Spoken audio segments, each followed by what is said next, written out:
You know, I've been wanting to make this video for a long time. Finally got around to it. But seriously, I have had times in my life when I've been the professional procrastinator, always with some kind of a reason to put something off. And it did get to the point where it was kind of a problem for me. But I have picked up some tricks along the way that have really helped me to keep myself on track. And in this video, I want to share that with you. So let's get started. The first thing that I want to share with you is that this trick will really help. Find out first why you've been putting things off. Take a look at the reasons that might be behind that. And I'm not going to go into them in detail, but one reason could be a fear of failure, that you don't want to start something because you're really not sure you're going to be able to do it. And it's much better just to not do it than it is to try it and fail. And so, well, no, I'll do that some other time. Just keep putting it off. Now, another that's kind of related to that would be perfectionism.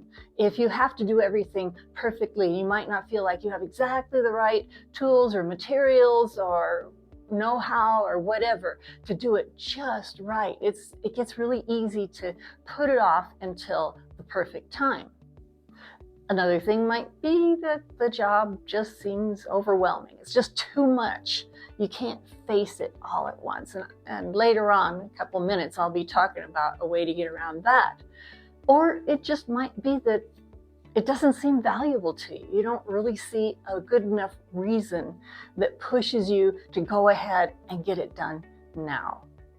So once you've figured out why it might be that you're procrastinating, then you're ready to take the next step. And the next tip that I've got for you is to make a list of things that you have been putting off.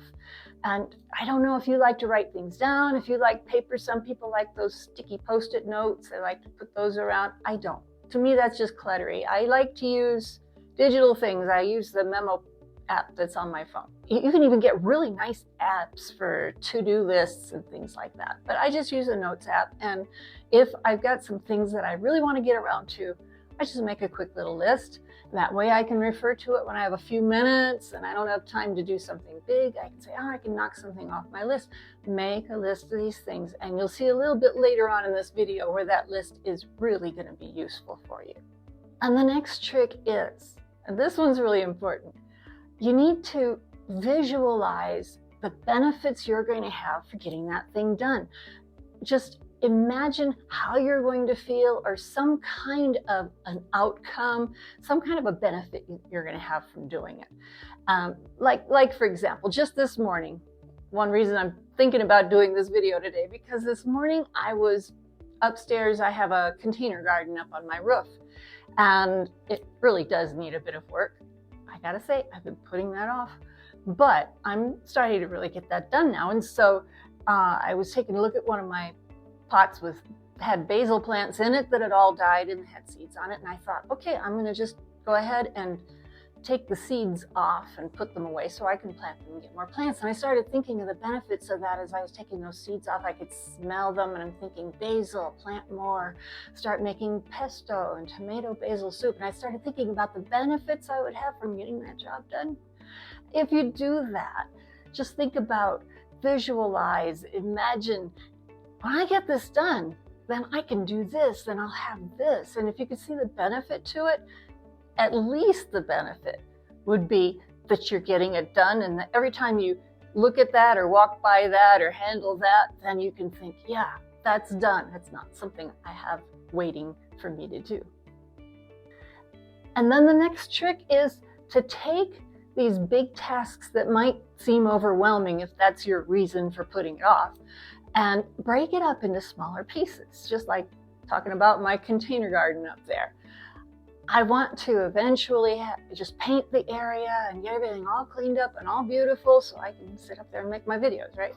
But really, it's a big job, what I have to do right now. But I can take it a little at a time, break it up, tell myself I'm just going to work this much every day or every time I have a chance. Break it up into small pieces, no matter what it is. If it's a big job, you can break it up. You can make small tasks out of it that you can handle more easily. And that way you don't have to say, I got to get this whole thing done. No, just take a little bit at a time. Somebody once said, how do you eat an elephant? The answer is one bite at a time. And then kind of related to that, I've got another trick, and this is one that really does work. It's called the 5-minute rule. You can make a rule for yourself for a certain task that I'm going to do this for 5 minutes, and that's all. Just 5 minutes. You can set an alarm on your watch or on your phone or something and make yourself do it for 5 minutes. If it's something that seems like it's going to take a real long time, the big hard part most of the time is just starting.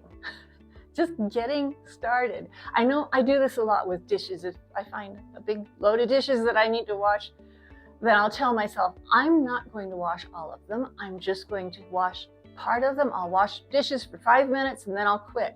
Most of the time I end up finishing the job anyway, but I tell myself that, and so I don't feel like I'm committed to some big long job. And so if you have something like that, just tell yourself, whether it's folding clothes or washing dishes or any other exciting job like that, right? Tell yourself, I'll do this for 5 minutes and then I can stop. It's a great idea. Give it a try. And then I have another trick I'm going to share with you. And I call it the put off challenge. And this one really works for me. I do this one every so often. That I take that little list that I made that I was talking about earlier, right? And I will give myself a challenge just for myself. And I will tell myself, just depending on how much time I have or how big the jobs are, but I will say, I'm going to take 5 of those things and I'm just going to do 5 things I've been putting off. I've got 5 things that I've been putting off. I'm going to clean them up, mark them off the list. That's another good reason to make that list, because you can scratch them off the list. So tell yourself 5 things and I'm going to do them, or it might take you a day. You can tell yourself through the course of the day that I'm going to do these 5 things before I go to bed or whatever. But I like to just set myself on that task and do them all. Mark them all off the list and then I feel great. And it really does work. Just find some little small things that have been bothering you, and the feeling that you get when you walk by or handle something or open that drawer that needed to be organized, whatever, it just feels so good. You get all those things done. It's a really good way to boost your mood. And then the last trick I want to give you, it's something that you might already do for yourself, but when you do something that you've been procrastinating about, you've just been putting it off, and you get it done, reward yourself. Do something nice for yourself. You deserve it. And I don't know what kind of a treat you might want to give yourself. You might want to give yourself a break or take a walk or relax or take a nap. I don't know. Maybe for me, it's a tiny piece of chocolate or something. But whatever it is, give yourself a reward for having done something. And that way, if you're expecting that at the end, it just makes it a little easier to get through. So those are my tricks. That's a lot of stuff that's helped me a lot to keep from procrastinating. And I'm not going to say that I'm perfect now and I never put things off, but I know how to deal with it. And the great part is that I know that I can do things I've been putting off, and I know how good it feels when I get them done. So give these tricks a try, and I think it's going to be helpful to you. So I'm done with this video. I've been putting it off, and now I did it. Now I can go and reward myself with a cup of coffee or something while I think about the next video that I want to do, and I already know what it's going to be. So I hope these things are helpful to you. If you've got any other ideas, go ahead and put them down in the comments. But until then, I'm going to get to work on the next one, and I hope I can see you there.